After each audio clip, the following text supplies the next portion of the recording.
Hey everyone, I'm Anastasia, your host for Anastasia's Hump Day Happenings, a weekly video blog on health empowerment. Today I'm going to share a few things on domestic violence, as October is Domestic Violence Awareness Month. Recently I sat down with a friend who asked me if I had a prayer list. I said, of course I have a prayer list. Who can I pray for and what for? Is it strength? Is it a new job? Are they moving? Just share with me. And she said, actually, she chose to leave a domestic violent relationship. That's a big deal. In saying that, in the experience that I've had, it's a very heavy topic. And a lot of people will just smooth it right on over and gloss right over and say, why didn't you leave sooner? Why didn't you leave sooner? You know better. Didn't you know? I'm here to tell you. It's terrifying to leave. It takes a lot of courage and boldness to leave a relationship that is unhealthy. A lot.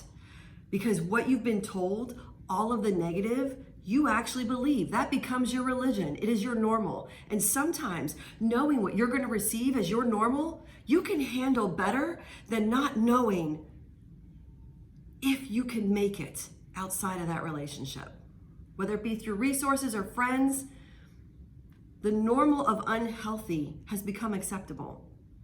And the first thing that anybody should do as soon as they leave a relationship that's unhealthy or has experienced domestic violence is to celebrate the fact that your courage has brought you here. Let's talk about resources. I wish I had known the resources around me, and I'm not sure that where I was living at the time had it as fruitful as CASA. CASA is in St. Petersburg, Florida.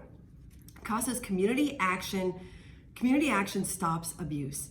It not only is a 24-hour hotline, they have housing, they have educational programs, economic empowerment programs, support groups, healthy relationship school curriculum. They have anti-bullying campaigns. How do you recognize an unhealthy relationship? What are the triggers? What are the cycles of domestic abuse? I'll tell you the 5 cycles now. It's physical, it is emotional, it is financial, sexual, and verbal. Those are the 5 cycles, and it just continues and continues on the hamster wheel. There is no stop. But when you decide to leave and make a decision, there are resources. In fact, 50% of the residents who are housed in CASA's housing programs are children.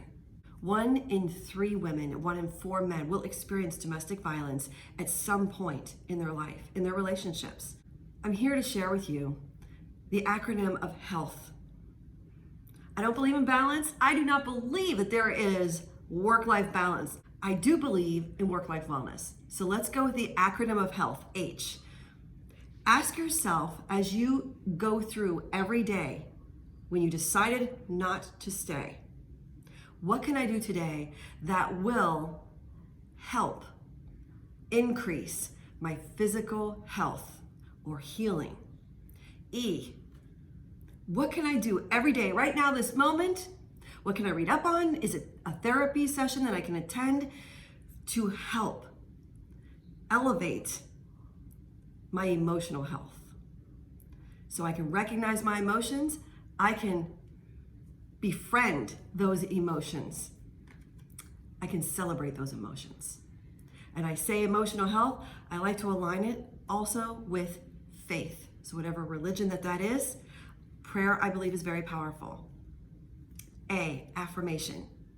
I attended a conference recently to help my professional development and my personal development.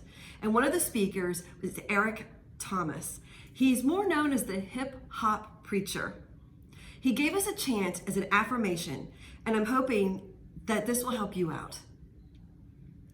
I can, I will, and I must. I can, I will, and I must.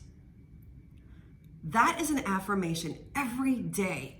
When you are waiting, and sometimes some hours feel more painful or lonely than another hour, go back to this affirmation. You can, you will, and you must. You can survive this. You will survive this. You must survive this. L, love. Love yourself through this. Love your friends and surround yourself with it in abundance. Absorb the love. Absorb healthy love. T, trust. It's a really big deal. Trust is really difficult because you trusted before. And to trust again is very vulnerable. Learn to trust yourself through the process. Learn to trust your friends. Learn to trust the resources that are provided for you to help guide you in the path of health. Finally, H. The bookends of H's for our acronym, happy. I believe if you're going to do all of this, you will live your best life. Happiness is possible in health for you. You can, you will, and you must. I hope this helps you out. If you know of somebody who's in a space where they're thinking about leaving that situation, share this with them. Now you've got a question for me, ask it. I'll answer it on a future episode. Like this channel, join me every single week. And until next Wednesday, take what you learn and make a difference with it.